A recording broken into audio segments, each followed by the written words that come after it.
afternoon, students. Students, we have already completed some para of this chapter, that is diversity, understanding diversity. Now we are going to complete it, the remaining para of this chapter. So, come to the para. बच्चों, इसके पहले video में हमने लद्दाख के बारे में पढ़ा था, अंडरस्टैंडिंग डाइवर्सिटी जो चैप्टर है आपका, उसमें हमने डाइवर्सिटी को जाना था, भारत में डाइवर्सिटी, भारत में विविधता के बारे में पढ़ा था, लद्दाख के बारे में पढ़ा था। कुछ पॉइंट्स लद्दाख के बारे में पढ़ना है, आइए उसे स्टार्ट करते हैं। बुद्धिज़्म रीच तिब्बत विया लद्दाख। बौद्ध धर्म जो है वो तिब्बत लद्दाख के रास्ते आया था। Ladakh is also called little Tibet. Ladakh को लिटिल तिब्बत भी कहा जाता है, छोटा तिब्बत भी कहा जाता है। Islam was introduced in this region more than 400 years ago. इस्लाम धर्म यहाँ पे 400 साल पहले आया था और and there is a significant Muslim population here. और यहाँ पे आज अच्छी खासी मतलब संख्या में मुसलमान हैं। Ladakh has a very rich oral tradition of songs and poems. Local versions of the Tibetan national epic, the Kesar Saga, are performed and sung by both Muslims and Buddhists. Ladakh में बच्चों गानों और कविताओं का मौखिक संग्रह है। तिब्बत का ग्रंथ जो है एक तिब्बतन ग्रंथ है, केसर सागा, वो लद्दाख में प्रचलित है। इसके यहाँ के जो स्थानीय लोग हैं, इसका जो स्थानीय रूप को जो मुसलमान और बौद्ध धर्म दोनों ही गाते हैं। यानी कि जो इसका स्थानीय रूप है केसर सागा का, उसको मुस्लिम्स और बुद्धिस्ट दोनों के द्वारा गाया जाता है। बच्चों, अब ये लद्दाख ख़त्म होता है, यहाँ पे लद्दाख ख़त्म हुआ। अब हम नेक्स्ट आएंगे केरला के बारे में पढ़ेंगे, वहाँ की ज्योग्राफी, वहाँ की हिस्ट्री के बारे में। Okay, Kerala is a state in the south west corner of India. Kerala बच्चों इंडिया के साउथ वेस्ट कॉर्नर में पड़ता है, यानी कि दक्षिण पश्चिम कॉर्नर पे है। It is surrounded by the sea on one side and hills on the other side. एक साइड से ये समुद्र से घिरा हुआ है एंड अदर साइड से पहाड़ों से घिरा हुआ है।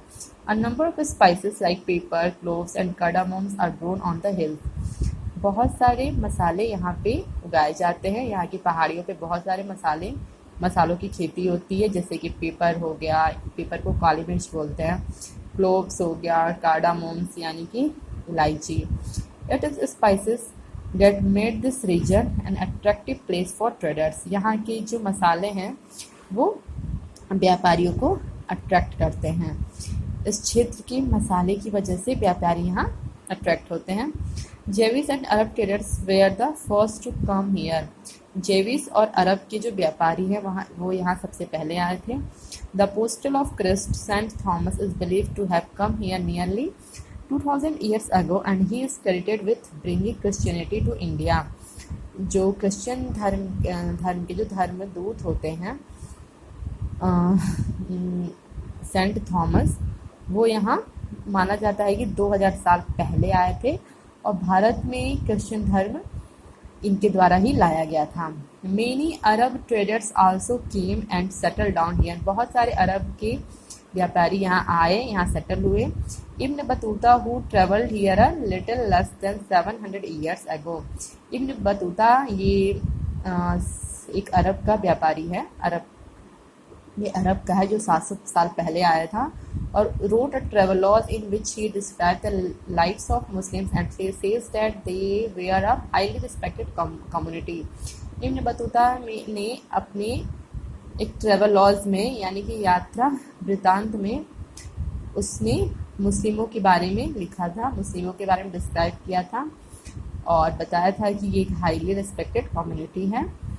The Portuguese discovered the sea route to India from Europe when Vasco da Gama landed with his ship here. Bharat में आने के लिए समुद्री मार्ग का जो खोज किया था वो किया था वास्को डी गामा ने, जो एक पोर्टुगीज था, यानी कि पुर्तगाल कंट्री से था। और ये पोर्टुगीज कंट्री कौन सी कॉन्टिनेंट में है बच्चों? तो ये यूरोप कॉन्टिनेंट में है। Because of all this various historical influences, people in Kerala practice different religions. क्योंकि बच्चों यहाँ पे बहुत सारे ऐतिहासिक प्रभाव रहे हैं, जिस कारण यहाँ के लोग, केरला के लोग अलग अलग रिलीजन को प्रैक्टिस करते हैं, जैसे कि Judaism, Islam, Christianity, Hinduism and Buddhism. The fishing nets used here look exactly like the Chinese fishing nets and are called चीना वाला। यहाँ का जो केरला का जो फिशिंग नेट है, यानी कि मछली पकड़ने वाला जो जाल है, वो बिल्कुल चाइनीज फिशिंग नेट की तरह दिखाई देता है और इसको चीना वाला कहते हैं। Even the utensils use for frying is called the चीना चाती। यहाँ तक कि जो अटेंसिल है मछली को फ्राई करने वाला, वो भी उसको चीना चाती कहते हैं। और ऐसा माना जाता है कि जो ये वर्ड है चीन, ये चाइना से आया है। The fertile land and climate are suited to growing rice and a majority of people here eat rice, fish and vegetable. यहाँ की जो भूमि है, जो उपजाऊ भूमि है, यहाँ पे चावल की खेती ज़्यादा होती है, जिसकी वजह से यहाँ के लोग, अधिकतर लोग चावल, मछली और सब्जियाँ खाते हैं। Now come to the next para. While Kerala and Ladakh are quite different in terms of their geographical features, the history of both regions has seen similar cultural influences. जो भले ही दोनों की जो geographical फीचर्स है वो अलग है, दोनों जगह के, केरला और लद्दाख के geographical फीचर्स अलग हैं, लेकिन यहाँ की हिस्ट्री जो है वो एक जैसी है। Both regions were influenced by Chinese and Arab. दोनों ही क्षेत्र जो हैं वो चाइनीज से और अरब के व्यापारी से प्रभावित थे। It was the geography of Kerala which allowed for the cultivation of spices, and the special geographical location of Ladakh and its wool that drew tourists to these regions. Thus, history and geography are often tied in the cultural life of a region. बच्चों, केरला में मसालों के लिए और लद्दाख में ऊल के लिए यहाँ पे जो ट्रेडर्स है वो आते थे इस क्षेत्र में, और यहाँ की जो सांस्कृतिक जीवन है उस पर इतिहास क्या बोलते हैं, ऐतिहासिक और ज्योग्राफी यानी कि ऐतिहासिक और भौगोलिक प्रभाव देखने को मिलता है। द नेक्स्ट पैरा है, the influence of diverse cultures is not merely a thing of the past, our present lifes are all about moving from place to place for work, and with each move our culture, traditions and way of life slowly become part of the new place we are in. Similarly, in our own neighborhoods we live close to people from several communities. Our daily lives are about the ways in which we do things together and hear stories about each other's lives, customs and traditions.